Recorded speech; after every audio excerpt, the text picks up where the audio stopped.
नमस्कार, प्रणाम। आज दरअसल कुछ बात करना चाह रहा हूँ, जो एक देश एक चुनाव का जो मामला चल रहा है। मेरा अपना विचार है, मेरा अपना मत है कि भारत में एक देश एक चुनाव नहीं होना चाहिए, बिल्कुल भी नहीं होना चाहिए। अभी भारत का जो अधिसंख्य जो जनसंख्या है, भारत का जो अधिसंख्य जो आम जनमानस है, जो आम लोग हैं, अधिसंख्य इसको आप कह सकते हैं कि 80% से अधिक लोग चुनाव को मतलब जो एक उनकी जो संवैधानिक समझ है, उनकी जो राजनीतिक जो चेतनशीलता है, दूसरा जो लोकतंत्र है भारत का, वो अभी इतना समृद्ध नहीं हुआ है। जो बहुत लोग कहते रहते हैं, कुछ नेताओं के, कुछ लोगों के बयान आते रहते हैं कि भारत में टू मच डेमोक्रेसी है। बिल्कुल नहीं, भारत में टू मच लेस डेमोक्रेसी है। बहुत डेमोक्रेसी नहीं है भारत में बहुत कम डेमोक्रेसी है। भारत में जनप्रतिनिधियों के हाथ में अधिकार नहीं है, भारत में नौकरशाही के हाथ में अधिकार है। इसी एकमात्र बात से साबित होता है कि भारत में कितना लोकतंत्र है, उसका स्तर क्या है। भारत में जो जनप्रतिनिधि होता है, जो सांसद होता है, जो विधायक होता है, उसको प्रमाण पत्र कौन देता है? नौकरशाह देता है। वो कौन होता है देने वाला? लेकिन एक तंत्र बना हुआ है, इसको लोकतंत्र नहीं कह सकते हैं। बहुत अ, एक तरह से बहुत चीज़ें ऐसी हैं जो नहीं होनी चाहिए। तो ये बहुत कम लोकतंत्र है भारत में। खैर, इस पर बातचीत फिर कभी, वैसे भी कई बार पहले कर चुका हूँ। और तो अभी जैसे भारत में क्या है कि अलग-अलग राज्य हैं, अलग-अलग राज्यों के लोग हैं। तो वो जैसे अब मेरा तो मानना है कि राज्यों के चुनाव अलग-अलग होने चाहिए। और लोकसभा का चुनाव अलग होना चाहिए। लोकसभा और राज्यों के चुनाव कभी एक साथ होने ही नहीं चाहिए। खैर, अब मोटा-मोटी ऐसी व्यवस्था हो भी गई है कि लोकसभा का चुनाव अलग होता है और राज्य के चुनाव मोटा-मोटी अलग होते हैं। इसका कारण क्या है कि लोग अपने जनप्रतिनिधि को चुनने में बहुत गड्ढमड्ड नहीं होंगे। जैसे जब राज्य का चुनाव और लोकसभा का चुनाव एक साथ होता है, तो यदि वो लोकसभा को अलग मुद्दों पर अपना प्रतिनिधि चुनना चाहते हैं, विधानसभा में अलग मुद्दों पर अपना प्रतिनिधि चुनना चाहते हैं, लेकिन प्रचार-प्रसार, चुनाव का जो प्रचार होता है, जो तौर तरीके होते हैं, उनके प्रभाव में आकर लोग लोगों के जो अपने जो मुद्दे उन्होंने अपने मन में जो बना रखे होते हैं, उन पे संदेह उनके अंदर पैदा हो जाता है कि क्या करना है, क्या नहीं करना है। एक भ्रम, एक कन्फ्यूजन पैदा हो सकता है। ये होता है।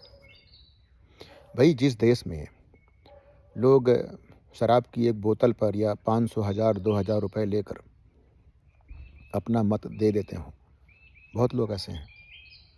जिस देश में जो है मतदान की मशीनें चोरी कर ली जाती हों, जिस देश में अ, अधिकारीगण कोई न कोई बहाना बनाकर पर्चा दाखिल करने में षड्यंत्र करते हों, या किसी दूसरे राजनीतिक दल के लोग जो अगर धाकड़ हुए, तो वो किसी सामान्य निरीह जो कोई आम आदमी है, वो अगर पर्चा दाखिल करने जा रहा है, तो दाखिल करने के कार्यालय के पहुँचने के पहले ही रोक देते हैं उसको, दबाव डालते हैं।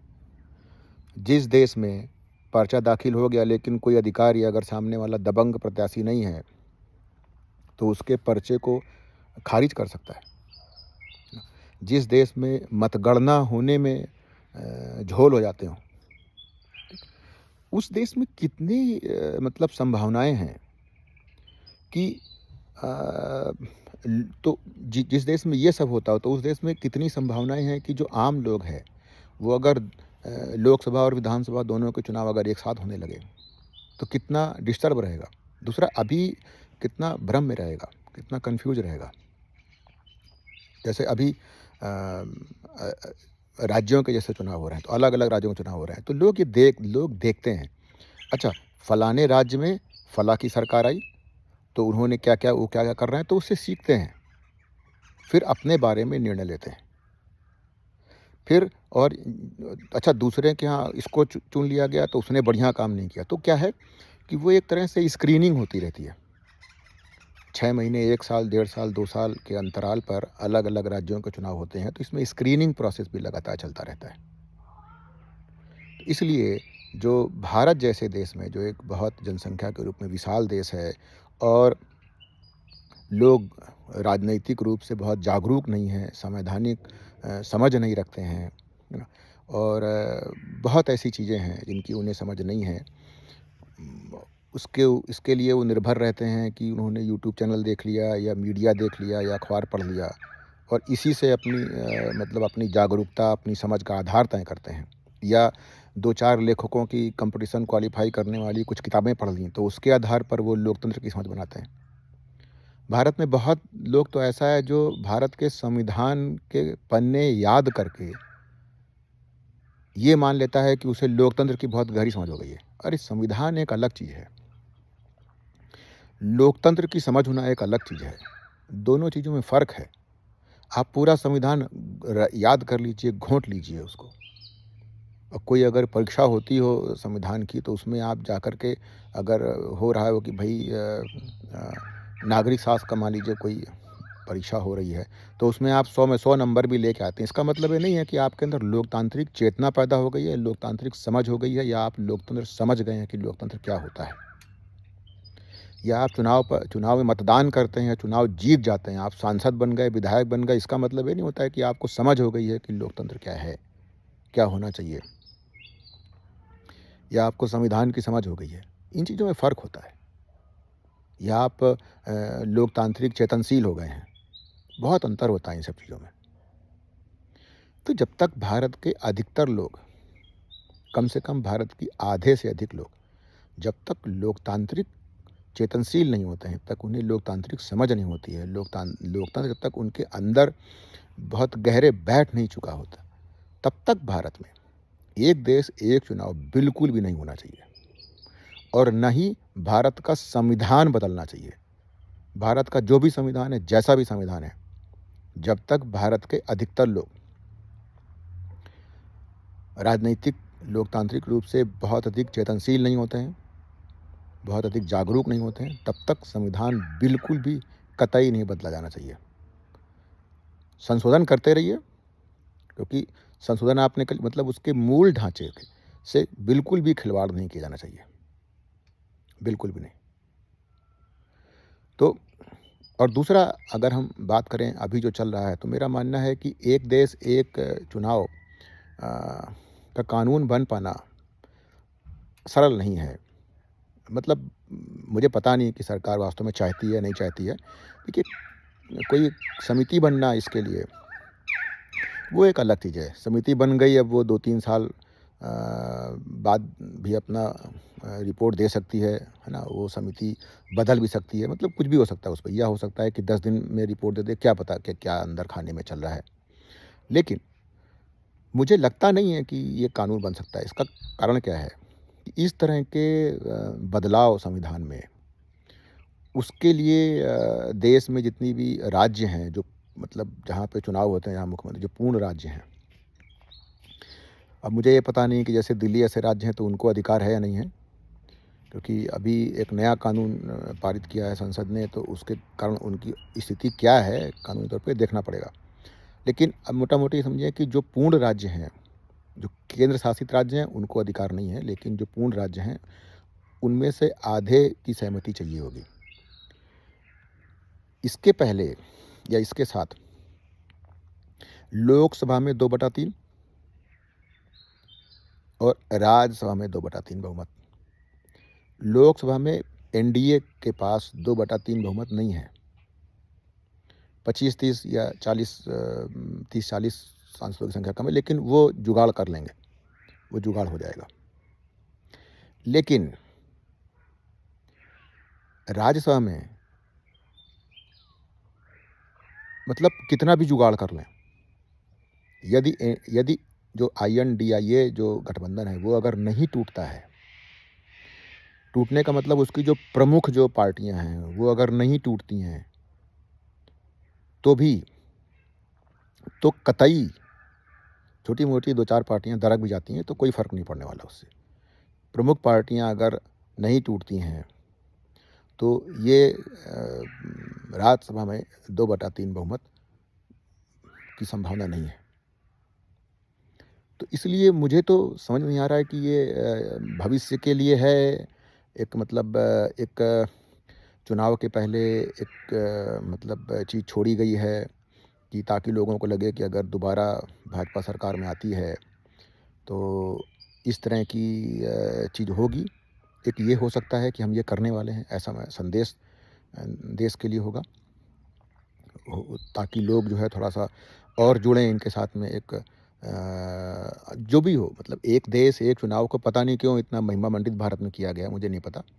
दुनिया के जो भी सभ्य लोकतंत्र हैं या वैसे हैं, वो अगर थोड़े से बड़े देश हैं अगर, तो वहाँ पर मतलब कहीं पर भी हो, छोटे देश भी हैं तो भी अगर वहाँ पे राज्य और देश के चुनाव अधिकतर देशों में एक साथ नहीं होते।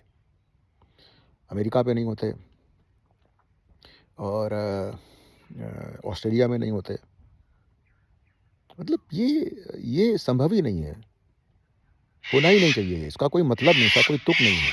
हाँ, ये जो तानाशाही देश हैं, जैसे चीन हो गया और बाकी इस तरह के जो तानाशाही देश हैं, जिनमें लोकतंत्र नहीं है, उन देशों में ज़रूर ऐसी व्यवस्था है, क्योंकि वहाँ चुनाव ही नहीं होते हैं और उनके चुनाव के तरीके अलग होते हैं।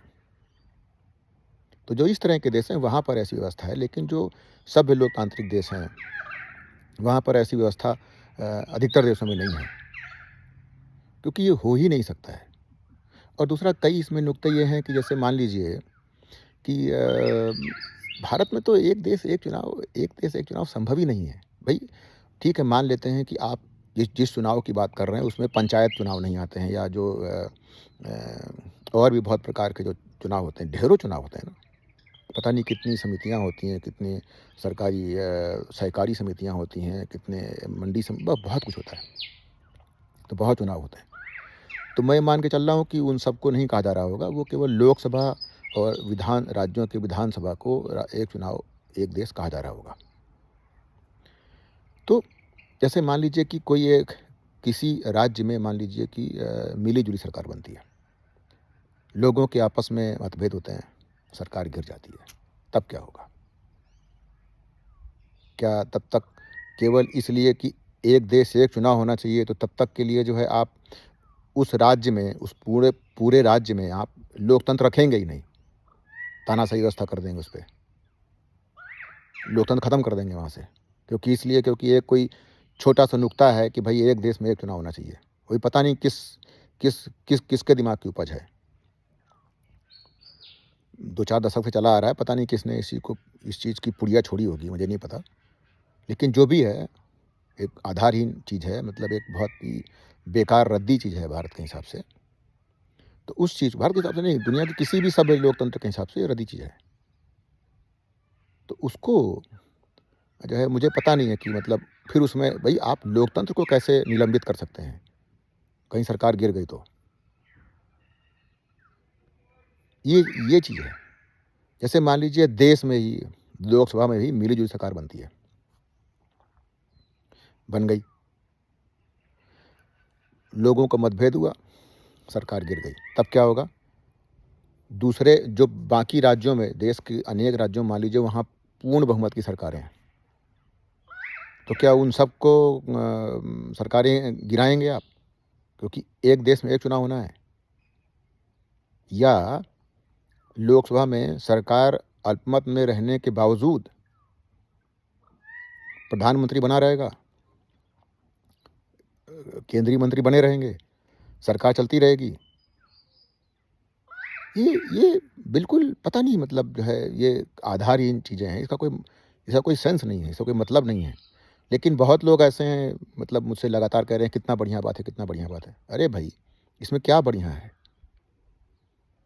अभी कुछ आप सोचते हैं दिमाग लगा कर के, कुछ चीज़ों की समझ है, या ऐसा ही कुछ भी अंडबन बस सोच लेते हैं कि अच्छा बहुत बढ़िया बात है। एक काल्पनिक तौर पर कुछ कल्पना करते हैं क्या अपने दिमाग में?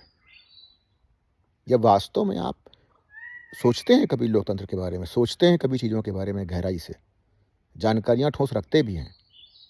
या ऐसे ही जो मन में आता है वैसे ही कुछ भी, एक कोई भी शिगूफा एक आता है तो बस उसको अरे हाथों हाथ ले लिया, अरे वाह, वाह, वाह! खूब तर्क होंगे आपके पास। मैं तभी लोगों से कहा करता हूँ कि तर्क महत्वपूर्ण नहीं होता है, वस्तुनिष्ठ तर्क, जिसे ऑब्जेक्टिव तर्क कह सकते हैं, वो महत्वपूर्ण होता है। सब्जेक्टिव तर्क महत्वपूर्ण नहीं होते हैं। और अधिकतर लोग क्या करते हैं, वो सब्जेक्टिव तर्क इस्तेमाल करते हैं। पूर्वाग्रह वाले तर्क इस्तेमाल करते हैं। कुछ पसंद आ गया तो भले ही उसका कोई मतलब नहीं हो, उसके पीछे किसी भी चीज़ के पीछे आप तर्क उतना महत्वपूर्ण नहीं होता है। तर्क खतरनाक हो सकता है, तर्क ऋणात्मक हो सकता है। तर्क के पीछे ऑब्जेक्टिविटी कितनी है, ये महत्वपूर्ण होती है। अगर कोई तर्क ऑब्जेक्टिव नहीं है तो वो उसका कोई, कम से कम मैं तो उसका कोई मतलब नहीं रखता। तो मेरा मानना है कि 2 चीज़ें भारत जैसे देश में बिल्कुल नहीं होना चाहिए। यदि होना होगा तो 50-100 साल बाद होना चाहिए, अभी बिल्कुल नहीं। पहला, भारत के संविधान का जो मूल ढाँचा है, उस उसमें कतई किसी प्रकार का कोई बदलाव नहीं होना चाहिए। दूसरा, भारत जैसे देश को या किसी भी सभ्य लोकतंत्र को एक देश एक चुनाव की कतई आवश्यकता नहीं होती है। ये एक ऋणात्मक बात है, ये एक गलत बात है। भले ही कितना भी ये लुभावना लगता हो, कितना भी सुंदर लगता हो, कितना भी खूबसूरत लगता हो। आज इतना ही। आपका धन्यवाद। प्रणाम।